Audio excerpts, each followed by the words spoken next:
Hi everybody, for this month's Positive Behaviour Support chat we're going to be focusing on what is positive behaviour support, and we're going to be using this table to start looking at it in more detail. This table is from an article by Gore et al. And can be found in the autumn 2013 edition of the International Journal of Positive Behaviour Support. I'm going to go through each point individually, and my interpretation of those points might be different from some other people's interpretations.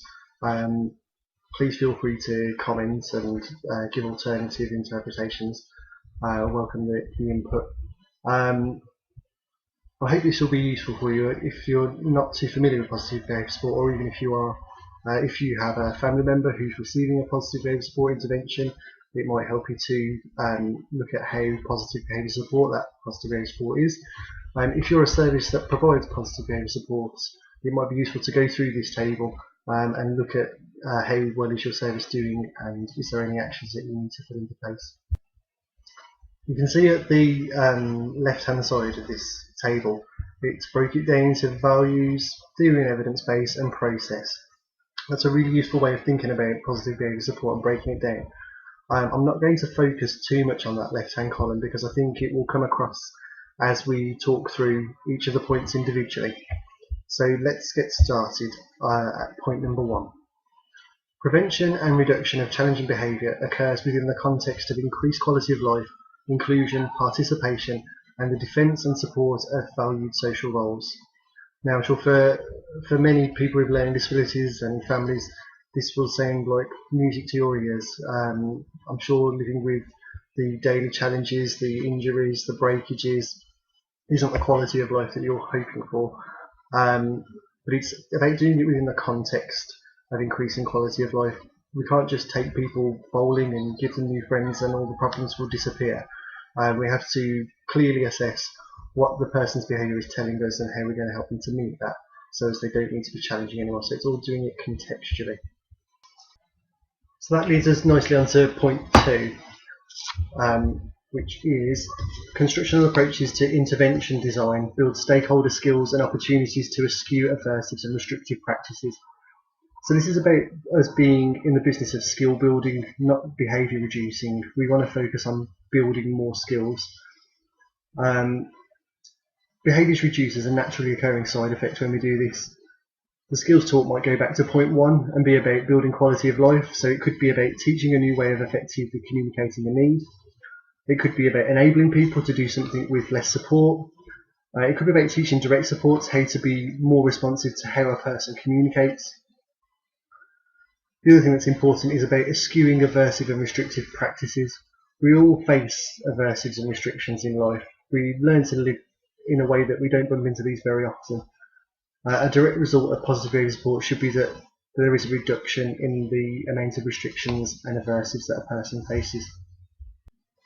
So now let's move on to point 3. Stakeholder participation informs, implements, and validates assessment and intervention practices. Stakeholders here ultimately means the person that we're trying to support with positive behaviour support. Plans need to be agreeable for the person and shouldn't include doing anything that they wouldn't like. Stakeholders are also those who directly support the person. Quite often the person designing the positive behaviour support plan won't be the same person who will be implementing it. It will be family members or people who are paid to support the person. If you're one of these people, then you'll spend considerably more time with the person than a positive behaviour support practitioner. You'll have a lot more knowledge. You spend considerably more time with them than them. Therefore, the positive behaviour support practitioner should be checking their work with you, sharing information with you in a draft format, and asking you if you think that they've got it right, and asking for your input in the finalised assessment and plan. The positive behaviour support plan needs to be deliverable, and therefore direct supports need to be involved to make sure that the plans are practical and achievable. So now let's move on to point 4, and this is the values and theory part of the table. An understanding that challenging behaviour develops to serve important functions for people. So basically, human beings are lazy. We don't do things if we can't. We only do things if we can get something out of it. and we'll find the quickest and easiest ways of doing things as well. We call what we get out of a behaviour the consequence. And that's the section of the ABC charts that you may have seen in practice where you put in the consequences. Unfortunately, consequences isn't a very helpful word, and people tend to put in there what they've done about the behaviour rather than what the person got out of the behaviour, but it's really focusing on what's the function of the behaviour for that person. Sometimes functions are easy to spot, sometimes they're hard. If someone is mimicking holding a cup and putting that to their mouth, you can assume they're asking you for a drink. If someone is hitting themselves in the head repeatedly and you have no idea why, then that function can be really hard to understand. We try and simplify it into a few categories for functions. And there are some different ways of doing this.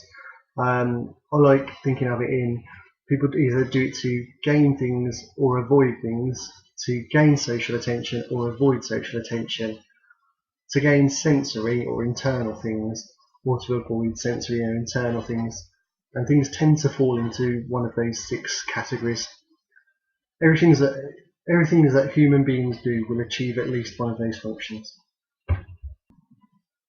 Okay, so now we're going on to point 5, and this is the primary use of applied behaviour analysis to assess and support behaviour change.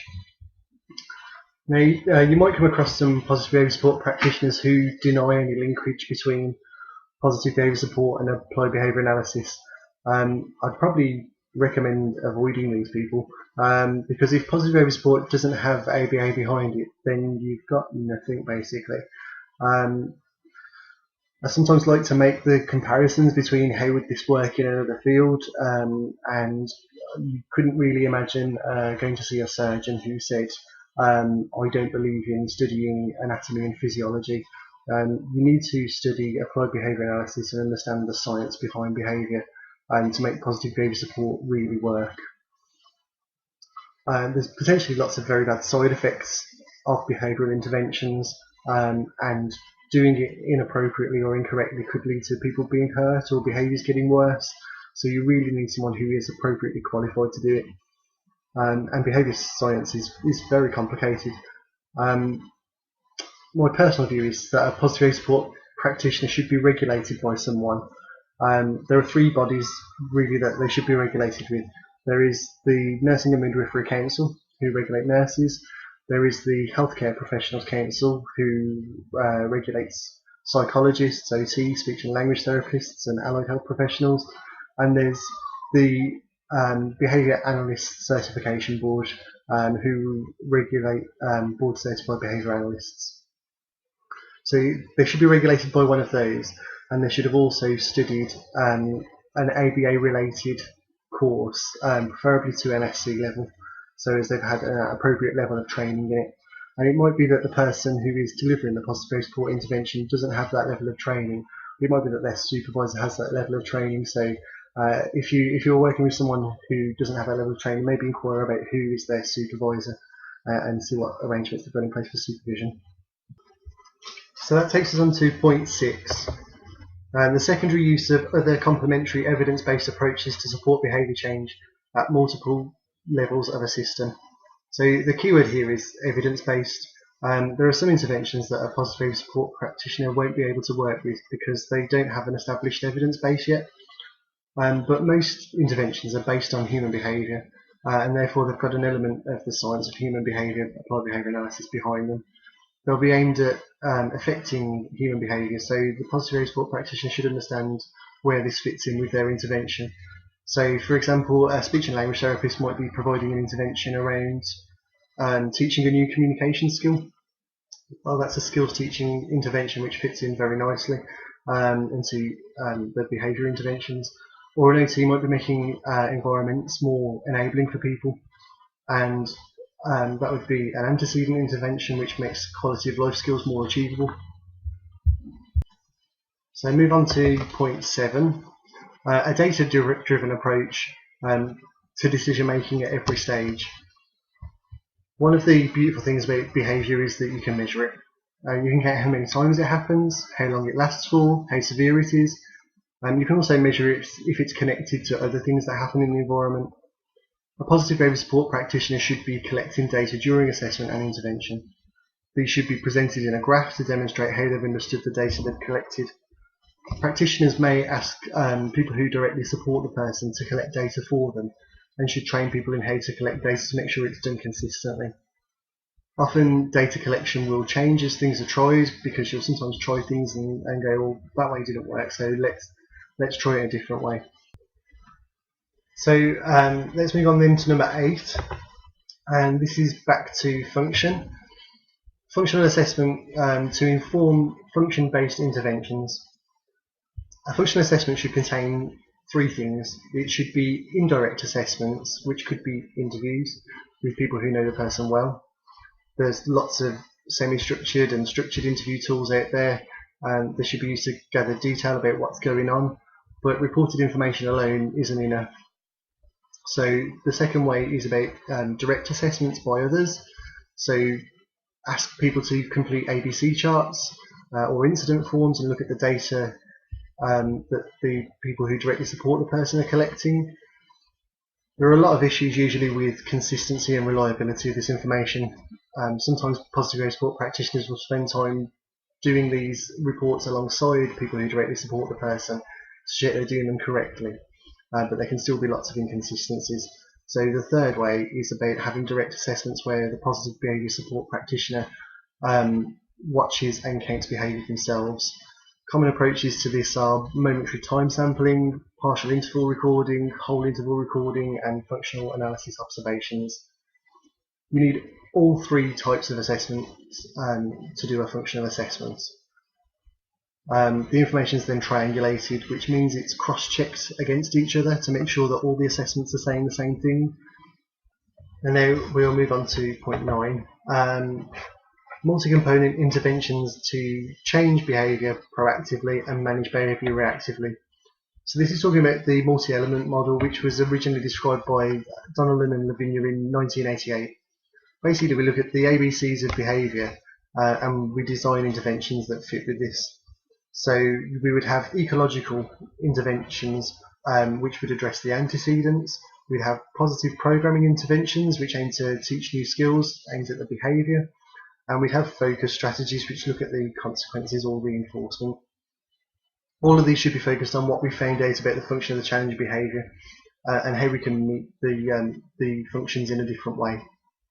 So let's say we found out that a person punches others when they're left alone and other people are getting attention.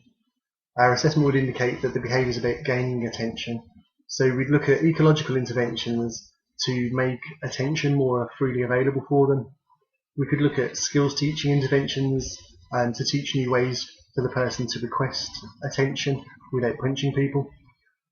We would also look at focus strategies to make sure that the reinforcement of attention is clearly linked with the new skills that we're teaching, so as the person learns that this behaviour is more effective than their challenging behaviours. When we're working with people with challenging behaviour, we will also need to consider reactive strategies. The difference in a positive behaviour support plan is that those reactive strategies should be not aversive to the person and not restrictive to the person. They should be about calmly and happily reducing the severity and duration of an incident as quickly as possible. Sometimes restrictions and aversive practices might be needed, but these should be on a separate plan. It shouldn't be on the positive behaviour support plan. So finally, point 10, implementation support, monitoring and evaluation of interventions over the long term. I think the wording here might be a little off, but in a nutshell it's saying that plans should have long-term goals for improving people's quality of life. If a person hits themselves when they're around dogs, if the plan was to never expose the person to dogs, then that wouldn't have much of a long-term development plan for them. And equally, learning a skill in one place doesn't mean it generalises into another place. We need to focus on generalisation and maintenance, and that's particularly important when there are things like reinforcement schedules used. We need to plan how those schedules are going to be faded out over the long term. But that doesn't necessarily mean that you'll have monitoring in place forever. So that's the end of the 10 points. I hope you found it useful. Thank you very much.